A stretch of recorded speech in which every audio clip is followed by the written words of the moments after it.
Dashlets, and happy St. Patrick's Day. Today we're going to be making Irish soda bread. Did you know that corned beef and cabbage are not traditional Irish dishes, but Irish soda bread is? It's easy, it's fun, it's quick to make, so let's head into my kitchen and give this a shot, and make sure to hit that thumbs up and subscribe if you're not. All right, let's go.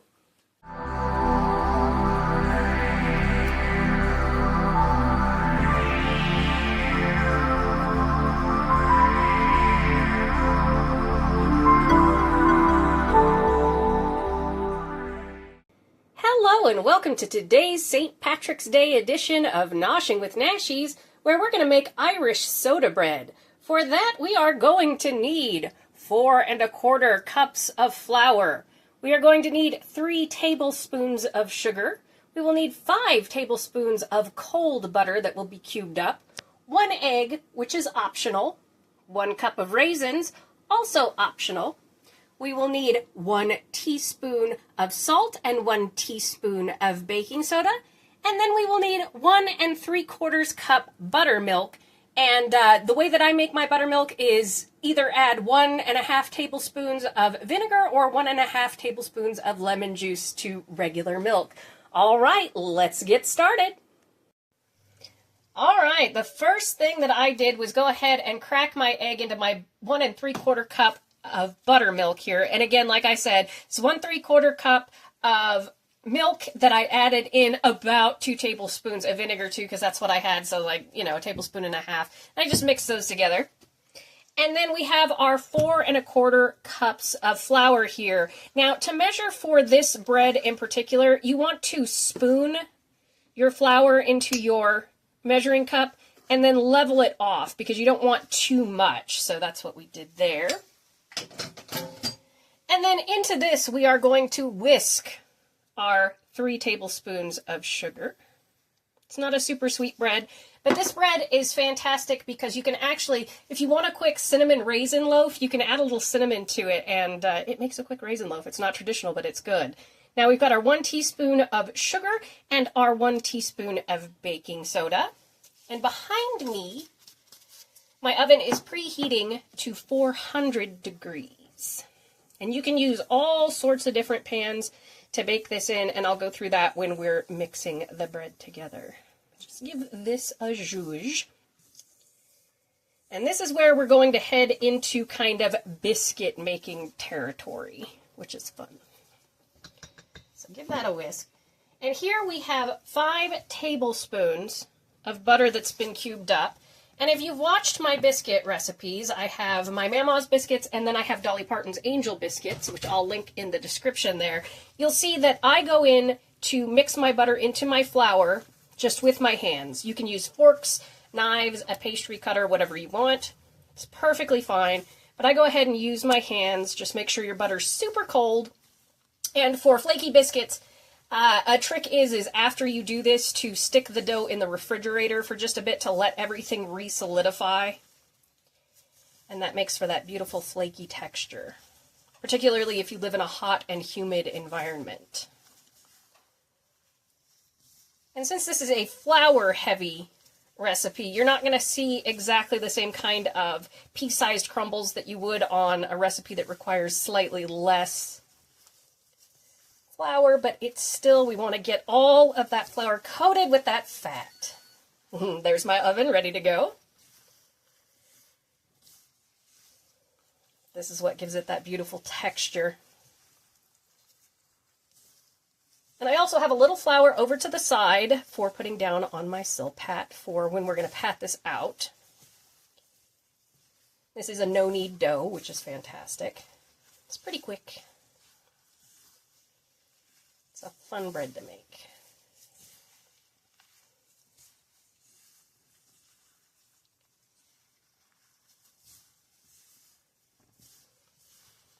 See how everybody's getting nice and crumbly? That's what we want. Make sure there are no huge chunks of butter. A few is okay because it does lend very good flavor to the bread. And if you want a sweeter bread, like if you're doing that cinnamon raisin bread, you can add a couple more tablespoons of sugar as well. Then we're going to come in and we're going to put 1 cup of raisins. Again, that's optional as well as the egg. And we're just going to make sure everybody's evenly distributed. All right. You ever bit into bread or a muffin and you get like a pocket of raisins or something in there? All right. Now we're going to come in with our buttermilk mixed with our egg. Just going to throw that in there. Mix it up with a spoon. And if you see that your dough is a little too wet, you can add a little bit more flour.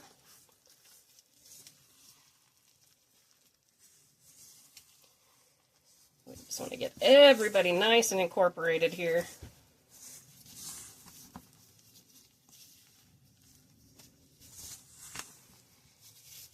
And it will be crumbly. It's supposed to be crumbly. All right, so I'm going to take this. I'm going to put a little bit of flour down just because we don't want it to stick. Like so. And we are going to pour this mess, this loaf of mess, onto our silpat. You can use a cutting board, anything you want. Just make sure everybody. And we are just going to form this into a loaf of bread, and it will take a minute, so I'll let you watch in fast motion. We're not kneading this dough or anything like that. We're just going to work it until everybody is wet and it looks like a loaf of bread, basically.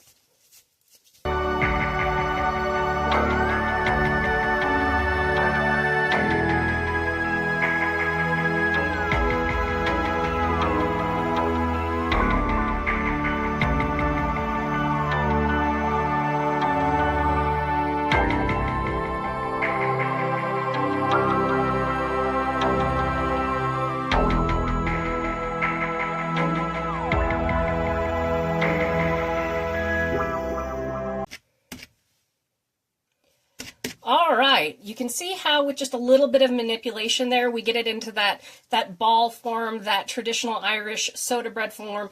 It's not about kneading, it's just about making sure that all of the dries get wet. So I'm going to go ahead and grease up my pan. We'll talk about what kind of pans you can use and how to use them. And I'm going to grab a knife to score the top of this. See you in just a second. All right, so I grabbed a knife, and what we're going to do is we're going to score the top of this with an X, just like so. It helps with the baking, makes it more even because this is a very, very dense bread, so we want to score the top of it. Just like so with my cute little kitty. And then we are going to take it and transfer it very carefully into, I have a 9-inch round cake pan. You can do this in a cast iron skillet. You can do this in a pie pan. You can do this in a cake pan. You can do this in a Dutch oven with the lid off. And you can do this just on a baking sheet as well. And you want to either grease your pan with butter, you want to grease it with some nonstick spray, put down some aluminum foil, some nonstick aluminum foil, or use parchment paper. But that's how easy peasy this is. You can also do a little dusting of some bigger crystallized sugar if you wish. But now we are going to go over to a 400-degree oven, and we are going to bake this for 45 to 55 minutes until the middle is done. And it's nice and golden brown on the top. All right, guys, I'll see you in just a bit. And here we have our beautiful Irish soda bread right out of the oven. You can see it's got that beautiful golden brown, and it has swelled up to take over most of the size of our pan. All right, I'm going to let this cool down for about 15 minutes, and then we will cut into it and give it a taste. All right, our bread has cooled down. It is looking beautiful. And before we cut into it, just wanted to say this can be stored on the counter, like in a covered container or in a bag for about 2 days. You can store it in the fridge for a week. You can also freeze this, which is what I'm going to be doing, is freezing it until Monday. So let's give a cut into this, and then we'll give it a nice taste. Ooh, it's got that outside crunch. Perfection. Little Nashies trivia, I'm ambidextrous, but I am right-hand dominant. You can see that is beautiful on the inside right there. That is gorgeous. Mr. Nashies, would you like a taste? Yes. I'm going to do a taste too. We got to make sure it tastes good. We got to make sure it tastes good. All right, cheers. Cheers. Mmm. Oh, yeah. That crust is beautiful. It's got such a soft, sweet center to it. This is an absolutely perfect bread to serve up with some Kerrygold on your St. Patrick's Day. Let's check out that cross section there. I'm going to take a picture of that, I think, for the thumbnail because, my goodness, is that pretty. So thank you all so much for joining me for today's St. Patrick's Day edition of Noshing with Nashies. And remember, if you come to a fork in the road, pick it up and have a nosh with Nashies. Please like, comment, share, and subscribe, and consider becoming a member. See you in the next one. Bye!